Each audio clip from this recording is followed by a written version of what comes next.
Hello, and thank you for tuning in to Town Meeting TV's ongoing coverage of Town Meeting Day 2024. My name is Bobby Lucier. This is one in a series of forums that Town Meeting TV hosts in advance of Town Meeting Day, which this year is on Tuesday, March 5th, which features municipal officials explaining what you will see on your ballot as well as candidates running for local office.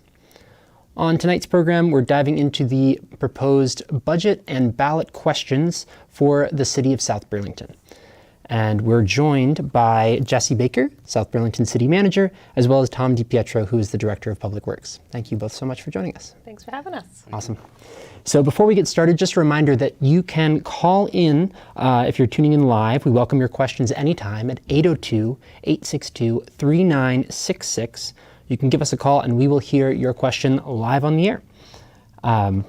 So with that, I will hand it over to you guys, and you can pull up your slides here and share what South Burlington residents should see on their ballots. Great. Well, thanks very much for having us here tonight. It's a great opportunity to talk to the community and have them understand what they'll see on the ballot.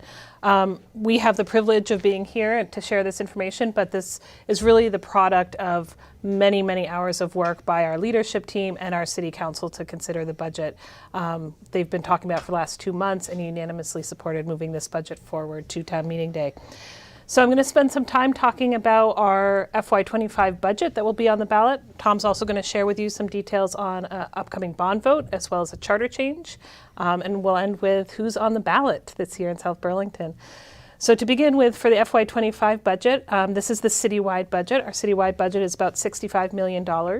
Of that, only $35 million is the general fund, which is what people usually think of in terms of what's raised by property taxes, core municipal services, et cetera. And of that, those funds, only $21 million is raised by property taxes in South Burlington. So this year's budget is brought forward to the voters, really tries to achieve 3 main goals. One, the council wanted us to maintain our core services, maintain public safety, public infrastructure, recreation, library programming, et cetera. So with this budget, we're investing in public safety. We're implementing our second ambulance. We currently have 1 ambulance operating in the city. We're going up to 2 this year, as well as adds a highway position to Tom's team. It increases funding for sidewalk maintenance, adds a part-time librarian, and increases funding for our Affordable Housing Trust Fund as we really try and be a partner in the region to solving the housing crisis. We also wanted to continue our investments in school safety. The schools are incredibly important in our community, and we wanted to make sure that our children and families always felt safe at school, getting to school, and on school campuses. So with this budget, we're reinstating a South Burlington Police Department youth sergeant, youth services sergeant. That officer will work very closely with Officer Bree, who's our very popular school resource officer in South Burlington. It also includes funding to fund half of the cost of crossing guards at our schools. The other half will sit on the school budget. And it proactively puts some funds into our capital plan for work Tom and his team are doing on Dorset Street around our middle school and high school campus. And then finally, this budget takes the first financial steps to implementing our climate action plan. So the council adopted our climate action plan last year. And with this budget, we're investing $190,000 of general fund dollars into staffing and consultants to really roll out that plan, as well as $417,000 of ARPA funds to make capital improvements in the city. So all of that with our budget assumptions, which include our grand list growth assumptions, our local options tax assumptions, and then expenditure assumptions around cost of living increases, the new child care payroll tax, which adds about $50,000 to our budget, as well as healthcare increases, results in a 5.82% increase in our tax rate.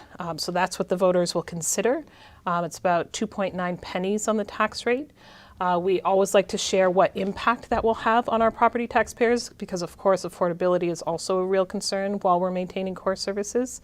So for the average condo owner in South Burlington, that results in $85 for the year if adopted. For the average homeowner, that's about $125 for the year.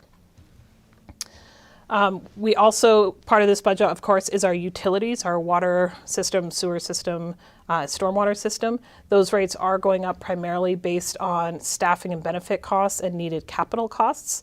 And the average rate increase for those combined is about $64 for the year. And then always we like to talk about just where those dollars go across what services. So as you can see, primarily we're funding public safety and public infrastructure. Administration includes community development, HR, IT, finance, legal, all of those backbone organizations that support all of the services in the city, as well as the city clerk's office.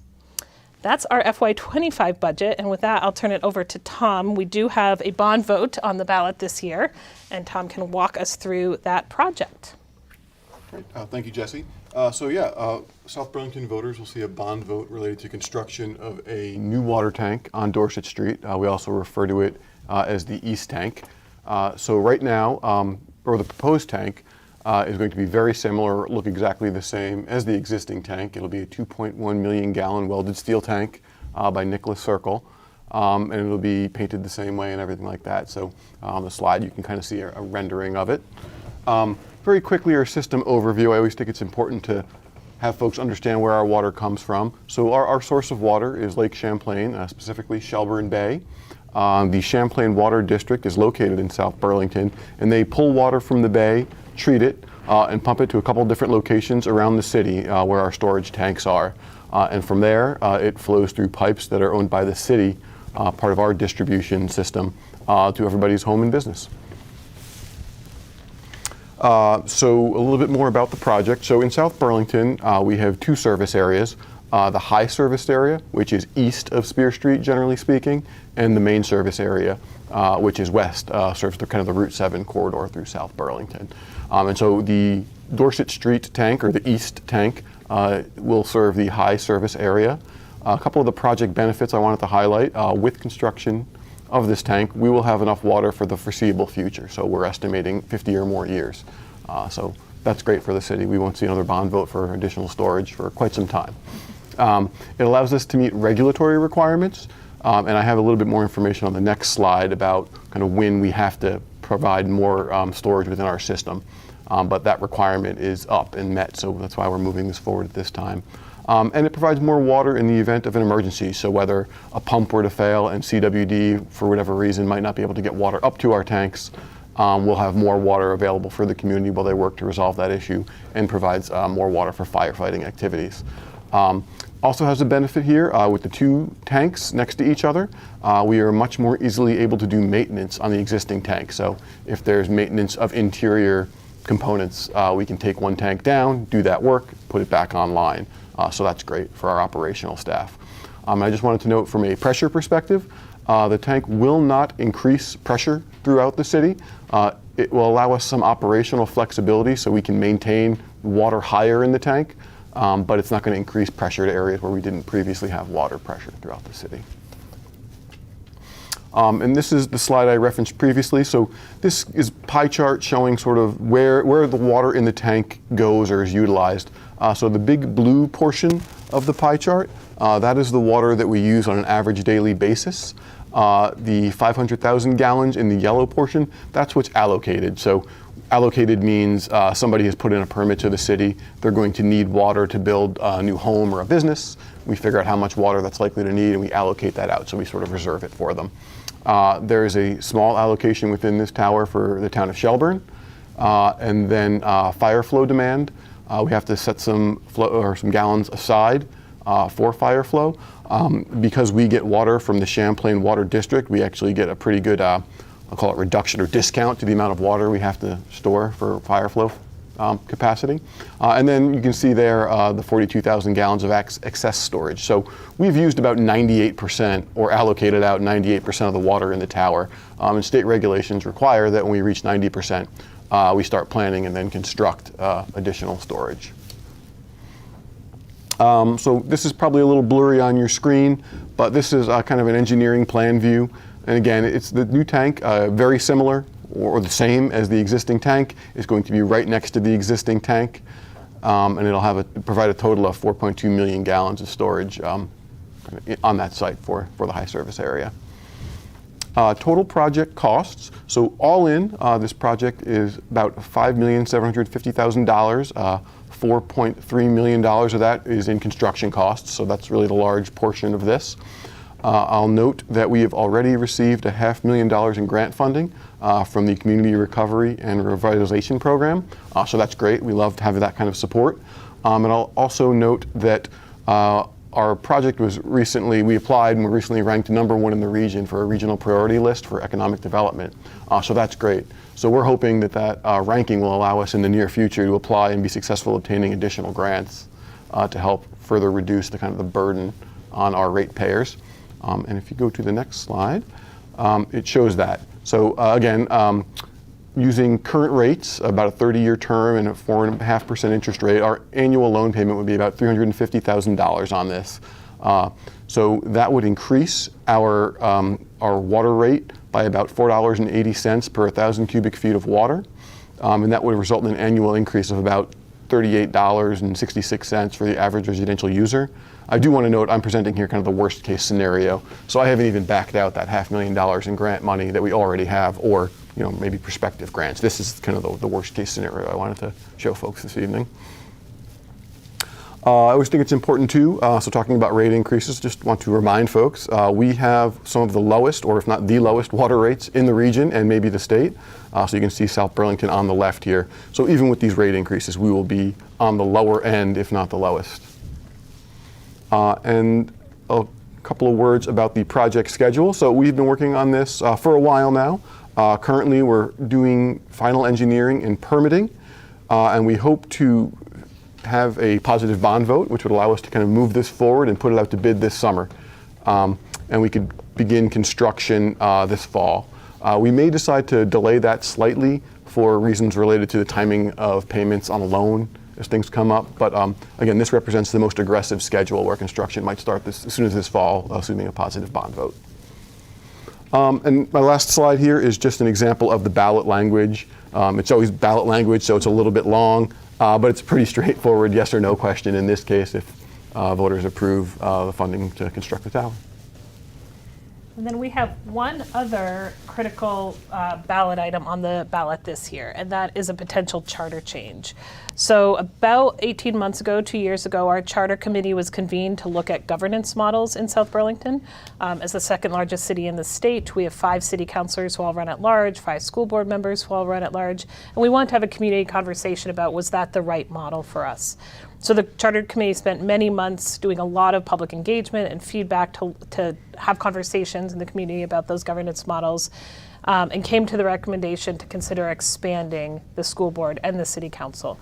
The city council has had a discussion at their table about moving forward those recommendations, and are, with the unanimous support of the school board, are moving forward a charter change proposal to the voters to consider expanding the school board. So that would include adding a new 3-year term and a new 2-year term for a total of 7 members. 4 of them would have 3-year terms, 3 of them would have 2-year terms, but all elected at large from our community to represent the school district as a whole.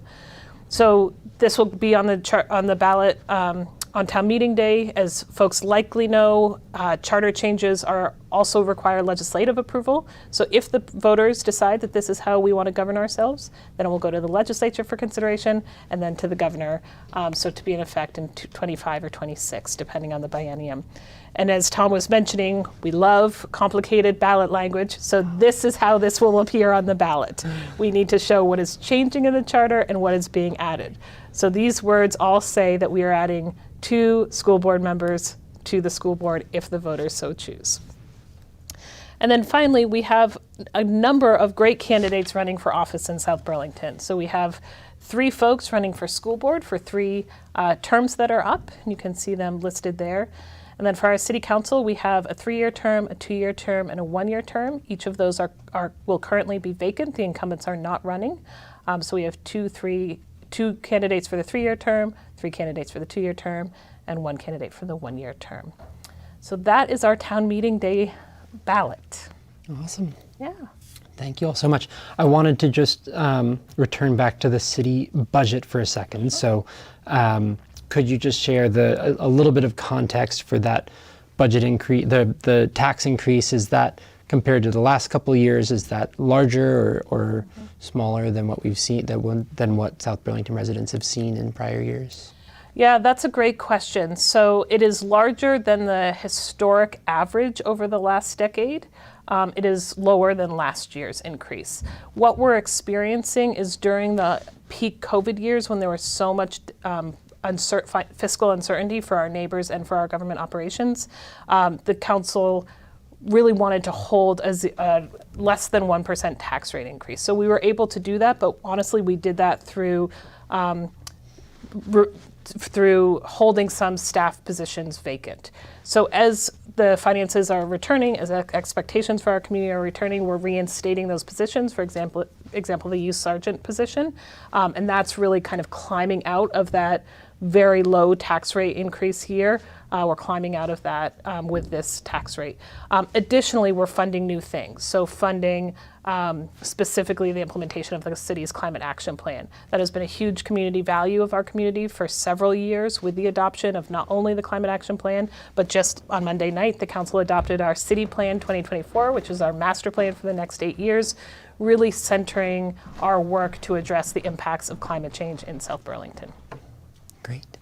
And I'm not sure if either of you can speak to this, but in terms of were there public hearings about this budget?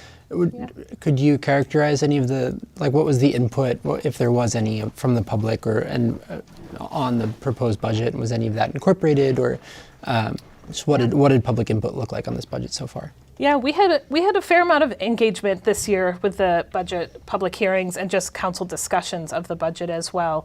I should note that when the leadership team first presented the budget to the council in early December, we presented an operations budget to maintain core operations and a policy budget to implement the climate action plan and other policy decisions the council had previously made. That original budget contemplated over an 8% increase in the tax rate. So as the council discussed the budget, heard from the community about their values, what they really heard was a strong commitment to maintaining core services, making sure our infrastructure was well maintained, making sure our public safety services were well funded, but there was some concern about affordability.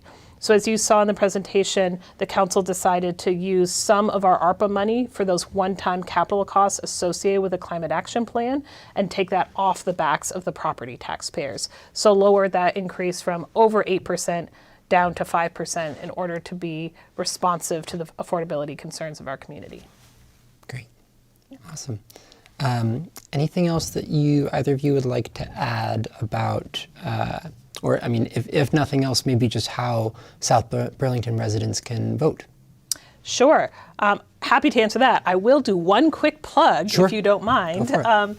So we have, as you probably know, we have a growing downtown. Our city has contemplated having a city center for decades.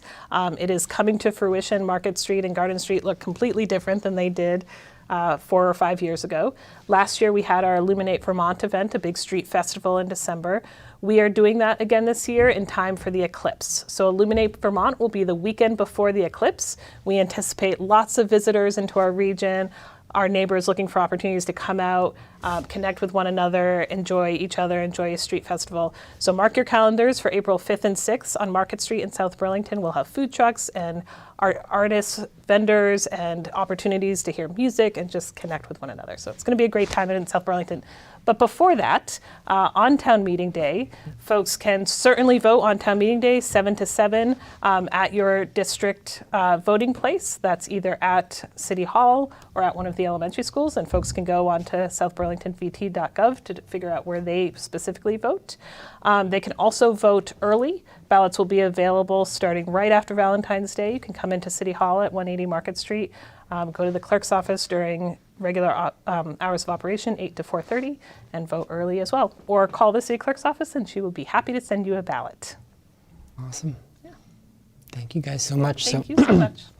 Jesse Baker, Tom DiPietro, thank you for coming to our studios here and sharing what will be on the ballot in South Burlington.